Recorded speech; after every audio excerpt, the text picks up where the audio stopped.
Chicks teller ang nabili natin sa Expo. Ito po isang pure gal. Pure gal po to mga ka-chicks. Ito po yung nabili natin sa Expo po. Pure gal. So ang may-ari po nito si Bonbon Estrada po ng Battle City Game Farm. Pure gal po. Ito po yung nabili natin mga ka-chicks. So i-cross natin to sa Dan Gray Runhead ko dito na dark side.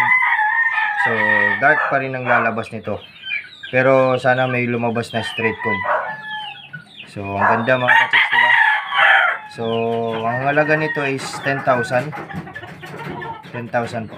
So thank you po mga ka-chicks. Sana ma-produce natin to ng marami.